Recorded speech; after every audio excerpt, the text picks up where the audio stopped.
Hello, everyone, and welcome to the IPL business edition of the Corporate Box. We are going to be talking about the league and the team economics today.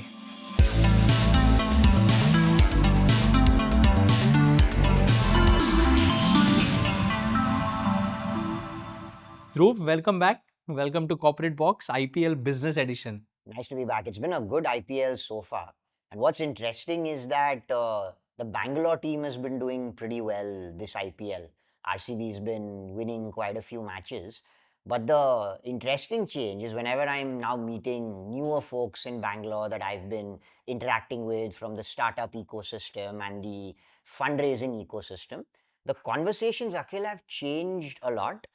For the first time in, I would say, at least, we're in season 18 right now. Yes. And the early seasons, the conversations would be around what is this T20 tournament and who is scoring runs, who's taking wickets, who's winning, etc., etc. But this year, I actually have had at least 10, 15 different conversations on the economics of the league, the business of the league, how teams make money, how the overall, as you rightly said, the league is making money. Yeah. And because Bangalore is this bastion of startups and, the entire fundraising and startup ecosystem with VC firms and private equity, it's really nice that conversations are moving in this direction now. Interesting. That's a very interesting point. So, what we'll do today is we'll try and break it up in terms of trying to see how the league itself makes money, and then we'll try and get into a little bit of detailing into how the teams are making money. And we'll try and go through the list of sponsors of some of the teams and try and put across how each of them is making money, right? So, going on at a very macro level, let's start with how the IPL, the league per se, earns the revenue. Right. The biggest one is obviously going to be the broadcast rights. Yes. Jio Hotstar are the main broadcasters for the IPL. They have paid humongous amount of money for gaining the broadcast rights. Right. So, do you want to just give us a overview of the top 3 or 4 things as to how the IPL, the league, earns their revenue? Correct. That's a very good question because a lot of the conversations gravitate a lot towards each individual franchise. Yeah. Who the franchise owner is, how the franchise makes its money, and is it profitable, is it sustainable, etc. But there are very few conversations on the overall league. Now, we broke this down perfectly in our previous episode when we spoke about open league, closed league, franchisor, franchisee. Correct. In this particular case, when you say IPL is not a separate corporate entity. It's not a separate corporate structure. That is a very important Yes. point that you're Yes. making, and I'll just like to simplify that. In a lot of cases, the league is not necessarily owned by a governing body which is running the sport. Yes. It is not owned in perpetuity like that. It is a separate entity which is created, right? Correct. And in this case, so when Lalit Modi structured the league back in 2008, the franchisor was the BCCI. Right. So the BCCI, as now a lot of people are familiar, is still a registered society which does not pay tax. Yeah. That's one thing, right? So whenever you sign contracts with the BCCI, right, you're signing it with that same entity. So whether you're a broadcaster for India matches, whether you're an India team sponsor, it's the same thing. Yeah. Now, going back all the way to 2008, when those initial 10 franchises were 8 franchisees at that they were time. 8, you're right, they were not 10, they were 8. So the franchisee would be someone like Royal Challengers Sports Private Limited. The franchisor was BCCI. Yeah. And the initial 10-year franchise fee that had to be paid was paid from, you could say, Royal Challengers Sport Private Limited to the BCCI. BCCI. So if you look at the two most expensive teams in 2008, which was Mumbai Indians owned by Reliance and Royal Challengers Bangalore owned at the time by United Spirits Limited. Yes. It was about a little over $100 million, 400 crore. Yeah. So over a 10-year period, the corporate entity Royal Challengers Sport Private Limited would pay 40 crore a year to the BCCI as franchise fee. Yeah. Yes. So that is That one. became, you could say, the first source of revenue Yeah. for the franchisor, which is the BCCI. So BCCI and IPL are not two separate entities. Correct. So just to simplify that, BCCI earns their revenue from various sources to conduct and manage The Indian league. cricket. That is the primary part. And IPL is another business that they run, where they run this league for 2 months, and they monetize it so beautifully by getting different franchisees, by getting a broadcaster, by selling different sponsorships. Is that correct? You're correct. So that then becomes the second source of revenue for Right. the BCCI. Right. So now we'll go into the breakup for the IPL earnings. You're said very nicely that the first chunk of revenue that they get is a franchisee paying franchise fee to them. Correct? What about the broadcast? How does that work? Yeah, so now that is the second big, well, it's the largest revenue source at the moment. And why it's very interesting is because back in 2008, the first time that the media rights and the broadcast rights were auctioned, it had gone to Sony for $1 billion. At the time, the exchange rate, if we look at it at 40, so which is why you could say it was about a 4,000 crore contract over 10 years. Things really changed in 2017, which is where we had that first, you could say, auction where the rights went for a combined amount of 16,347.5 This crore. was Star. Yes. Star who bid for these Yes, rights. and that is where things completely changed, because then this share of broadcast money increased. Right. So each team gets a percentage of the broadcast money. So in terms of, if the broadcast money increases, then each team is going to be profitable. They're going to earn more money from the broadcast rights. Correct? Yes, absolutely. Which is where that entire 2023 to 2027 rights, when they were re-auctioned again, that value which we see the number thrown around, the $6.2 billion, about 48,390.5 crore. Let's just, for the purpose of discussion, say if we're taking a round figure of 50,000 crore, and to explain this to people. So the BCCI, which is the chief franchisor, I keep saying franchisor and franchisee a lot just so it's easy to understand. They have auctioned this out, a bunch of bidders. At the time, Jio took the digital rights, Star took the TV rights. 50,000 crore is what they've bid. 25,000 crore out of that is retained by the BCCI.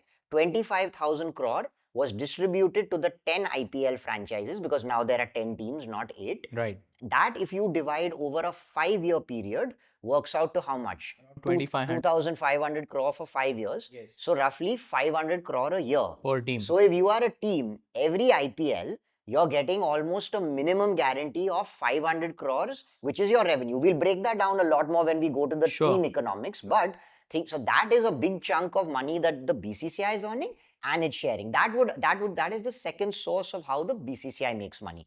Franchise fee, broadcast money. Right. That is an incredible number for any franchisee to get as a guaranteed number from broadcast number, right? And we heard that in a podcast where the owner of the Lucknow team, he gave his calculation of how he projected that they would break even. Correct. That was a very interesting conversation, and glad you brought that up, because two new franchisees, when they were re-auctioned in 2022, you had Gujarat Titans, you had Lucknow Super Giants.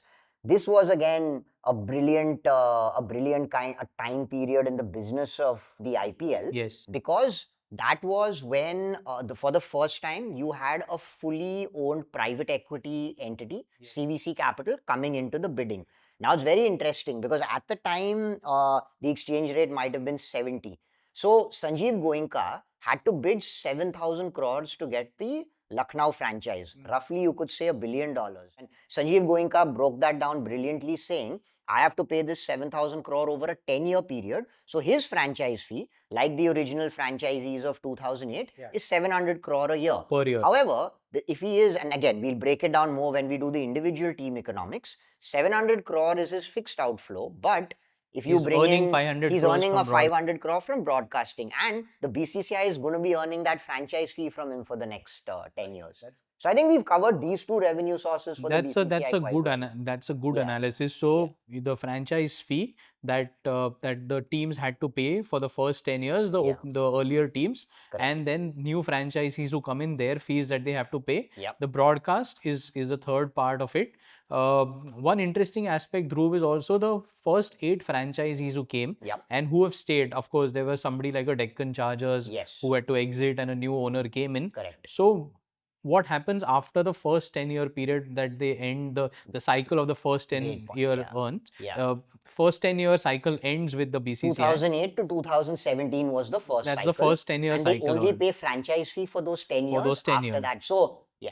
After that 10 years, what Yes. happens is the franchisees Pay a then, whatever percentage income of that their they income. make, Yes. they pay a income percentage of that to the BCCI. Correct. Correct? Instead of the Yes. franchisee fee. Yes. So that's another income for the IPL that they earn. Yes. The other big chunk of the Central income that they sponsorships. make is, of course, central sponsorship. Yeah. We've had some big names coming in. Yes. DLF, if you remember, as the earliest one. DLF were the first sponsors back in 2008. Then Pepsi was one of the Pepsi for a sponsors that while. came in. Yeah. And now it's the Tata IPL. Tata IPL. So And there we've are had very new central sponsors now, like Saudi Tourism were a sponsor. the tourism, Aramco were a Aramco were sponsor. sponsors. Aramco, they were, I think, the sponsor of what, the Hell, purple or the purple orange orange cap. Yes, one Yeah.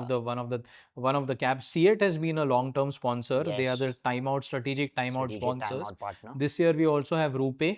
They are Yeah. one of the central sponsors. Correct. So what does the central sponsor get? In a brief, let's just talk about what happens when you come in as a central sponsor. Right. What benefits do they get? So here you're sponsoring the whole league. You're not an individual team sponsor. Yes. So you're like Tata IPL, and every time, you know, when a match takes place, when you have the presentation ceremony, you've seen those multiple logos. Yeah. These are all a lot of the new age brands. Now that has evolved a lot over the years. As you rightly said, it went from DLF to Pepsi. But since Akhil COVID 2020 onwards, a lot of brands who became central sponsors, it became Dream 11 became the title sponsor. Right. Is because at the time digital engagement had gone up quite a lot. A lot of consumers were activating a lot digitally. So Dream 11, because through a lot of fantasy cricket, Cred used to have that sponsor, the Cred Power Play. Unacademy became a sponsor. So a lot of these brands were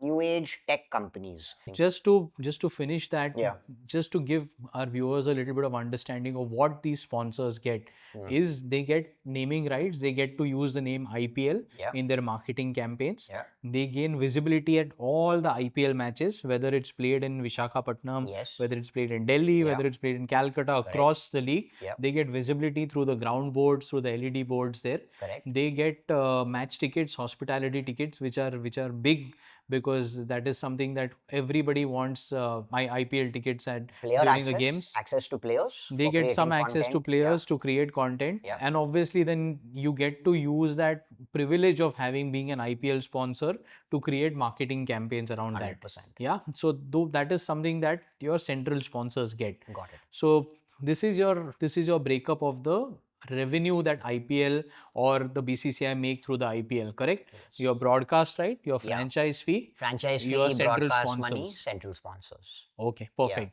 So that's the league level of economics that we talk about. Yes. Now we get into the team part of it. Each team. Each Yeah, team. the So there best are part. 10 teams now. Currently 10 teams, yeah. You've already mentioned that each of them gets a percentage of the overall earnings that the BCCI makes I've from roughly broken it down to about 50% of the overall broadcast money that BCCI makes, and then I've divided by 2. So you could say roughly 500 crore at the max.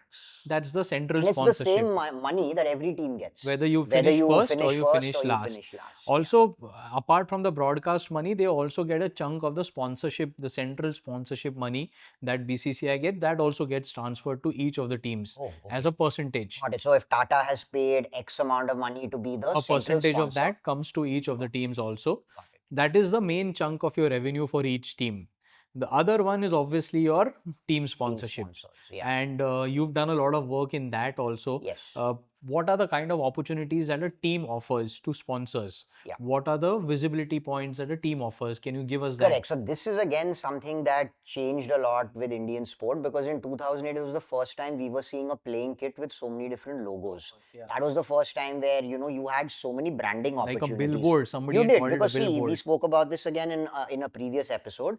Previously, you could only sponsor just the Indian team. Yes. So you could either be a kit sponsor like Nike, you could have one branding opportunity like Sahara or ITC Wills, but the IPL gave an opportunity for 8 teams at the time, 10 different teams now, to have 5, 6, maybe more logo positions on the kit. So you had primary sponsor where you're, front of jersey. You had a smaller front of chest. You had lead arm, you had non-lead arm, the lead arm that's facing the camera. You had two logos on the trouser. And that basically was, it differentiated in terms of the financial money you would pay. Right. Now, I'll come back to the whole Royal Challengers discussion here, because it's very interesting that in the initial years from about 2008 They to I didn't think sell 2014, sponsorships. they didn't sell sponsorship Yeah. because Vijay Mallya used the team as a platform for his own liquor brands. He has so many brands in house. He had a lot of in-house liquor brands, which he did. So you never saw any different branding. Post that, when RCB opened up its inventory, you had brands as big as Qatar Airways become a primary sponsor. And what has been interesting is that what a sponsor gets, in terms to simplify it, is they get access to players for content, certain number of days, certain number of hospitality tickets, which is very important to these sponsors because they use that for their premium customers. And LED branding at the home and matches. branding at home matches and things like that. Yeah. So there's a lot of interesting campaigns that they create, right? I Right. want to just bring out the point and the beauty of these team sponsorships, Right. because we are such a vast country. Right. There are brands who are very prominent or who get business in a lot of different areas. So there are very few brands who necessarily do not get business all across India. So what IPL also offers is regional sponsorships. Yes. So if you're a brand from only Hyderabad operating in that region, Right. if you're a brand operating only in Chennai or in Bangalore or in Maharashtra, then these team sponsorships offer you a great opportunity to be visible via a front of the jersey or a team partnership that is possible, and then use that amplification of the IPL or that team's popularity to actually spread your communication message. So that is that I thought was a game changer moment in Indian sport, where you got 8 or now 10 different teams who are equally visible on television for 2 months. They might be successful, they might not be successful, But you still play a minimum of those 14 Exactly. games, so your visibility. See, again, that's a very interesting dynamic with this closed league versus open league. In this closed franchise league, number one, every team, since we're breaking down the team economics, gets the same share of broadcast money. They also play the same number of matches. Of course, playoffs if you Qualifiers. qualify, right? So if you're a sponsor, you are guaranteed 14 games. televised games. You are guaranteed 7 home games in a city where you get branding opportunities. So when you see, say, RCB play MI in Bangalore, you will notice a lot of RCB sponsors having LED boards, having a lot of the in-stadia branding.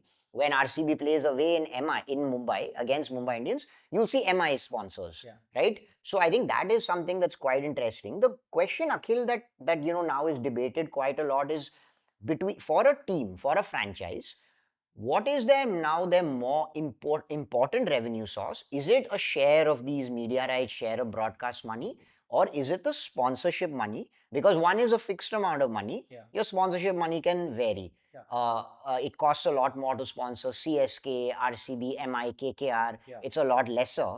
So if you're a team in, say, a small market like Punjab Kings, having that equal share of broadcast money is very important to a franchise, only because your sponsorship will not be as high as what other teams are commanding. So from, like, say, putting your commercial hat on, how do the dynamics work for a franchise when they are putting their balance sheet together, when they are kind of tallying both these two major revenue sources? So broadcast is going to remain the big one for all the teams. That is like the spine of the team. Your entire financials will depend on the broadcast money. But teams are doing innovative things to try and get different sponsors. So this year, a friend of mine is actually working at Punjab Kings. He's heading their commercial, Saurabh Arora. So I've been following some of the posts that he's putting out, where he's talking about how Punjab have tried to differentiate the way that they're commercially structuring their finances. They're trying to get sponsors who are in tune with in tune with their marketing. They're doing a lot of creator led program this time. Yes, yes, They I are doing a noticed lot that. of movie tie ups. So they are Is that just because that they will not be commanding the kind of money like what a Qatar Airways would pay for RCB? So yes, that is obviously going to be an issue, because the teams which have been doing well successfully, except RCB, are drawing the premium in terms of the jersey sponsorships or the required request from clients. So if you see the consistency also in sponsorships that have remained, Mumbai Indians have managed to get some premium brands on their jersey front, on their jersey bags, or just associating with them. Bangalore, RCB have got similar ways. The Chennai Super Kings have done that. Yeah, that was the question. Again, the leading question onto that is that is it because also RCB and CSK have had the advantage for CSK 16 years because they didn't play the They did IPL for 2 years. seasons, yeah. Bangalore full 18 years. They've Yeah. had the benefit of two of the biggest superstars in Indian cricket. So Yes. you've had Virat Kohli with RCB Yes. and Dhoni with CSK. A lot of their personal sponsors have also come on board as team sponsors. Yes. We saw this a lot in the early years when Shah Rukh Khan, as the owner of KKR, That was got a brilliant. lot of his brands to sponsor That KKR. was brilliant. Star TV used to be a Nokia sponsor. used to be a long time Nokia sponsor. used to be a sponsor, and then Hyundai used to be a long time he was a sponsor with brand them. ambassador of Hyundai as well He's at the been with time. them for a long time. Star was a So sponsor for yeah, them. so what is now the thinking there?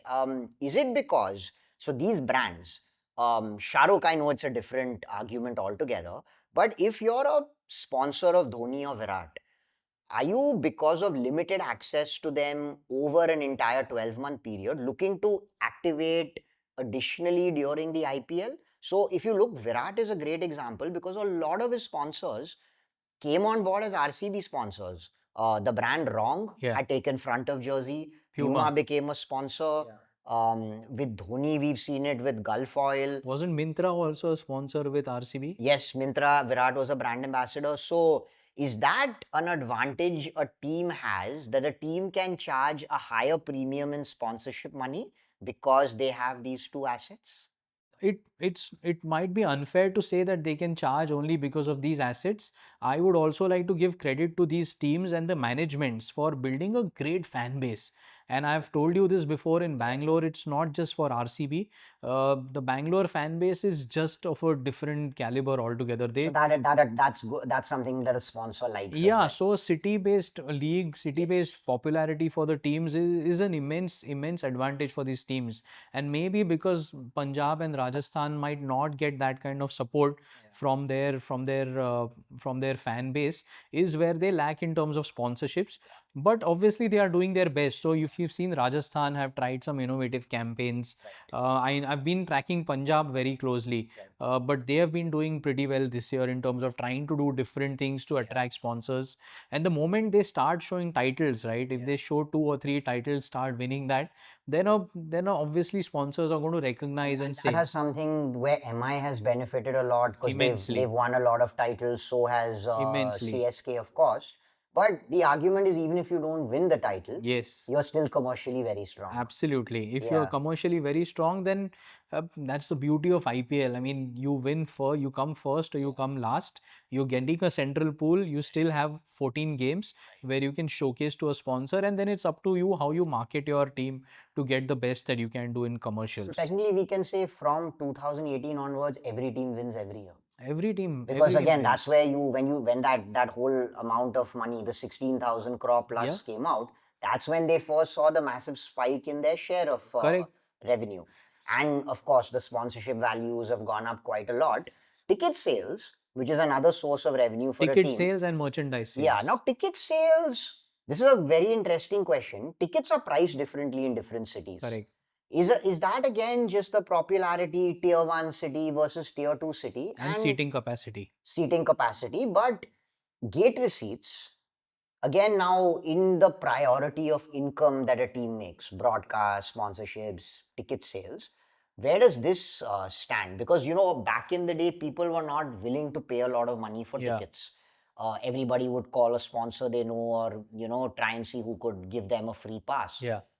People, especially in Bangalore today, are willing to pay a premium to watch an IPL match. Yeah. They're willing to pay 20,000, 30,000, 40,000 And they're for still not tickets. getting tickets in Bangalore. Correct. So, is this going to be again a source of revenue that will be like sponsorships? It will vary. It may be good for teams like Bombay or Bangalore, maybe not for small market franchises like Punjab Kings. I don't think ticketing is going to be a big revenue for any of the teams.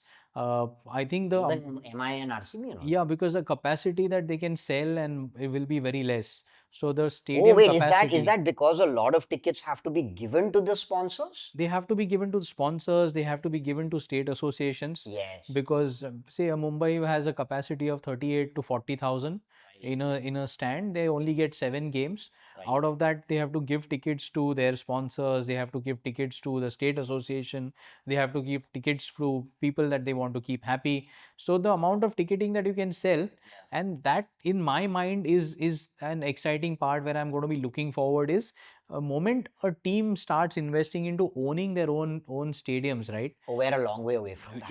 If that happens, then ticketing, the capacity, obviously the Gujarat stadium has a huge capacity, but will people be able to buy will people buy tickets there and come for every game, for every IPL game? I know every India game is going to be sold out there, but for every IPL game is going to be a question. So ticketing is going to be minuscule. And even then, like a lot of the sponsor giveaways.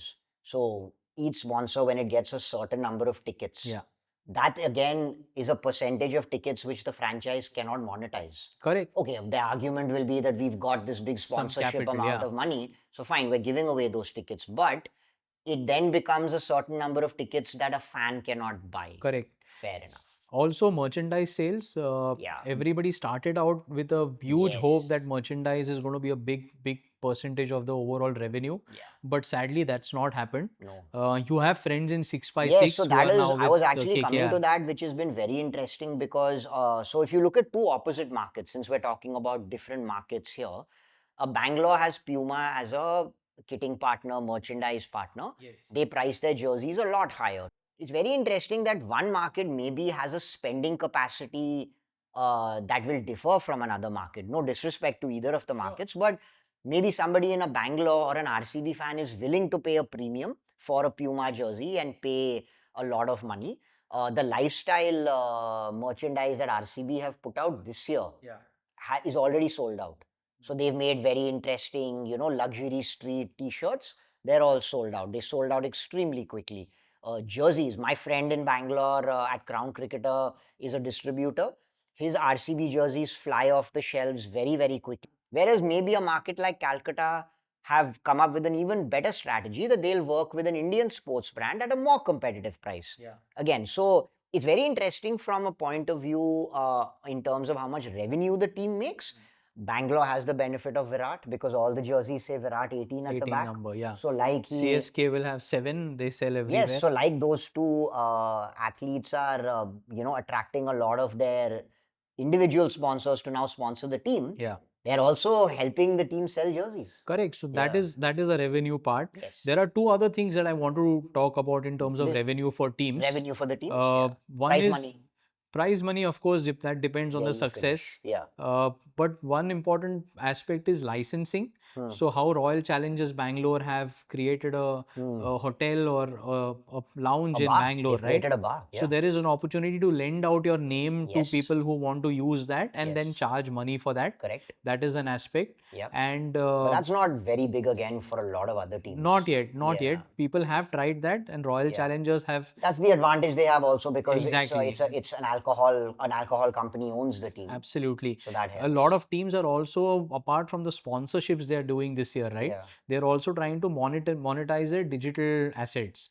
So all the fan base, all the social media fan base that you've collected, people are trying to monetize that by getting sponsors to Yeah. come on board and create digital assets for them. RCB does that with Big They are Basket. doing that with They've Big got that Basket. comedian where they have a certain amount of content there as Correct. well.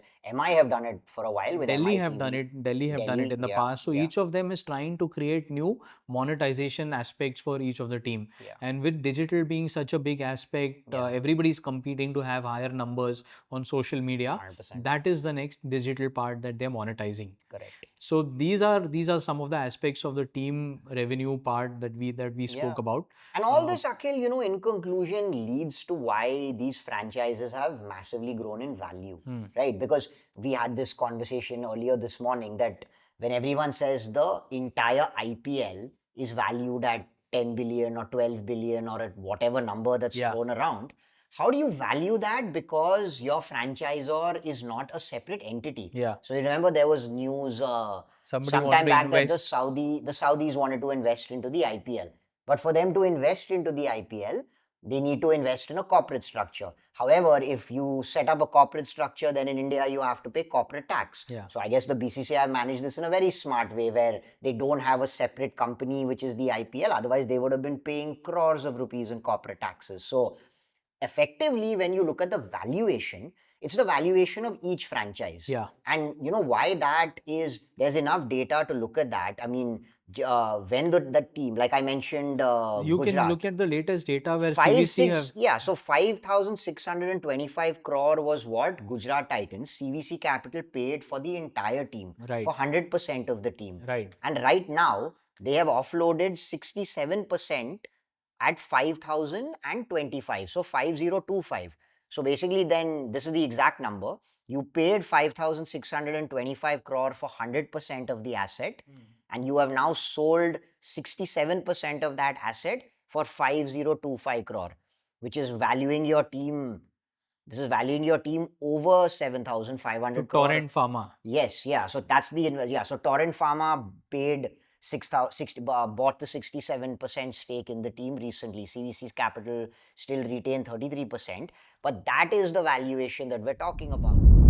Okay, Dhruv, we are going to go to the business snapshot that we do in every episode. Yes. And this episode, we are going to be talking about a podcast that spoke about IPL. Yeah, the acquired podcast. The acquired podcast where Yeah. two American podcasters were Yes. talking about the IPL. Yes. And it was fascinating to listen to their insights. Yes. They had done a lot of research, obviously. But the thing is, when they are talking to their audience, which is not necessarily a audience which talks or knows cricket so intensely, it was nice to see them break that down and explain to them what are the kind of numbers that exist, how cricket as a market or how cricket as a sport economics works. Right. Did you enjoy that podcast? I did, and the level of research they had done was fascinating. So I think it was totally a 4-hour episode. 4-hour audio podcast, and then they obviously cut it down into those video YouTube shots. But what was very interesting, Akhil, is that at a kind of, you could say, a top level, the understanding that Americans have now about the IPL is that it's the similar model like the NBA and NFL, closed league, franchise league, etc. But what was fascinating about the acquired podcast is they had gone into a lot of research on how Indian cricket operated, how India got its sponsors. Yes. They even spoke about how prior to the IPL, we had that breakaway league, the ICL. Which actually pushed Lalit Modi to say, now it's time to do this. And they spoke about how that was a non-franchise model. This is a franchise model. And the interesting thing they spoke about, because everyone speaks about how we broke this down in our team economics. Each team makes these massive 800 crores of revenue, but their player salaries are only 120 crore. But the acquired podcasts were brilliant over here. They said this is not the only primary income for these athletes. They only play this for 2 months a year. Yes. So they are also playing the rest of the year. So I thought that was a very interesting breakup they had done. That this is only 2 months of the year. It is not a 6-month league or an 8-month league. So this amount of revenue is generated in 2 months only. Yeah. It's amazing. No, It that was. they did a good job of that Yeah, yeah, of putting together the economics of the IPL. yeah. If you haven't yet watched it, please go and watch it. It's a long episode, so watch it in parts. But it's a really nice 100%. capsulation of, especially if you're not an Indian and have not followed the IPL from the beginning. Right. Very nice breakdown. Okay, so we have our episode here today. Good episode on the economics of the league Yep. and the teams in the IPL. Yep. We'll be back again soon talking more on the business and culture of sport. Do catch us here on Corporate Box. Follow us, like our content, share our content if possible, and we'll be back soon.